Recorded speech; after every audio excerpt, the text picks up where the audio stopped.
Bonjour et bienvenue pour cette formation Gantt Project. Alors vous allez voir dans ce chapitre comment gérer vos ressources. Elles sont donc nécessaires à l'attribution à vos tâches.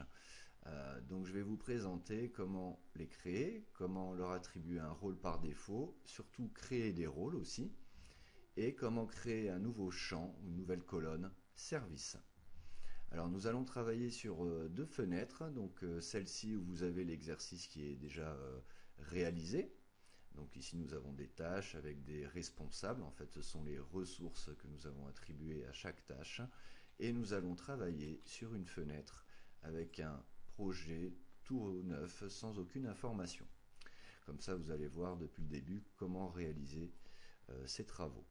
Alors, premièrement, donc, avant même de commencer à créer des ressources, nous allons créer les rôles. Car lorsque vous allez créer une ressource, donc vous allez devoir lui attribuer un rôle. Dans l'ordre logique, nous allons commencer par créer de nouveaux rôles. Alors, pour cela, vous allez sur le menu Projet, Paramètres du projet. Vous retrouvez donc ici le menu Rôle. Alors vous allez pouvoir maintenant tout simplement ici ajouter les rôles dont vous pourriez avoir besoin. Donc nous allons avoir un rôle qui s'appelle définir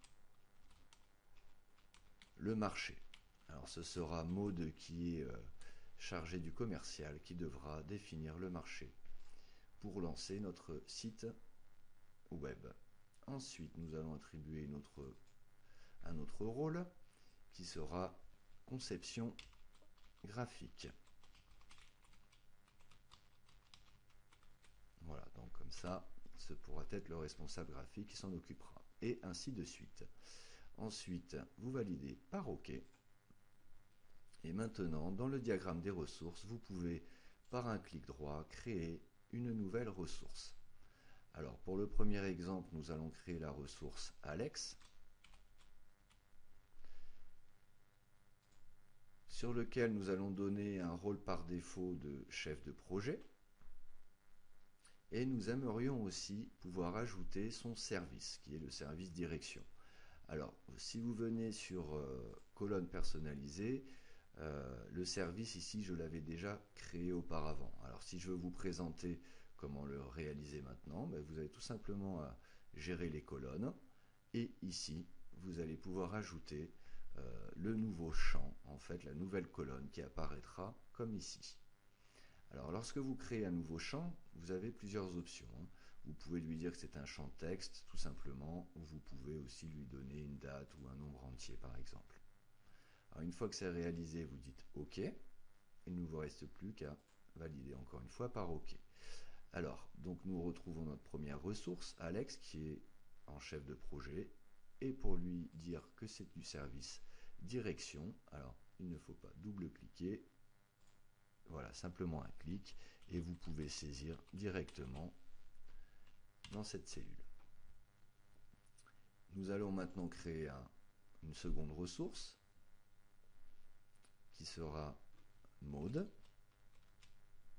Donc son rôle par défaut, on retrouve maintenant les rôles que nous avons créés auparavant. Donc définir le marché. Donc vous validez par OK. Et vous pouvez, comme ça, lui ajouter aussi son service, qui est le service commercial. Voilà, donc maintenant vous avez deux ressources créées et vous pourriez maintenant, en travaillant sur vos tâches, venir ici attribuer un responsable à chaque tâche. Alors, vous ferez attention car ici j'ai remarqué dans Gantt Project on ne peut saisir directement dans responsable ici dans la cellule comme on l'a fait dans le diagramme des ressources. Donc vous viendrez ici attribuer une ressource sur l'onglet ressources et vous pourriez lui dire Alex doit se charger de réaliser cette tâche. Alors voici pour le mode création. Je vais maintenant vous présenter le mode final. Lorsque vous aurez rempli toutes vos tâches, vous aurez donc un diagramme de Gantt qui ressemblera à ça, avec toutes vos tâches, les dates, etc., les durées. Alors si vous voulez plus d'informations sur la création de toutes ces tâches, je vous invite à regarder donc ma vidéo de la gestion des tâches sur ma chaîne YouTube. Donc ici on retrouve donc les responsables qui ont été nommés à chaque tâche. Donc déjà je trouve un côté très pratique visuellement ici. Et avant de finir cette petite formation vidéo, je vais attirer votre attention sur la surutilisation d'une de mes ressources. En fait, on voit ici que Paul est surutilisé, il est en rouge à 200%. Alors en fait, ça indique qu'on lui a attribué 2 fois trop de travail sur une même période. Donc je vois ici en haut que je suis en date du 4 mars. Donc il faut absolument aller vérifier dans le diagramme de Gantt ce qu'il se passe au niveau de mes tâches. Donc je vois bien sûr ici que j'ai 2 tâches d'une durée de 1 journée chacune attribuées à Paul, donc ce qui représente bien 2 jours de travail, mais le problème c'est que les 2 journées de travail se passent le 4 mars, donc ce n'est pas possible d'avoir 2 journées de travail en une seule. C'est pour cela que Gantt Project vous présente ici en rouge une surutilisation de votre ressource, donc bien pratique pour vérifier et venir ensuite modifier dans le diagramme de Gantt et attribuer une date différente à chaque tâche.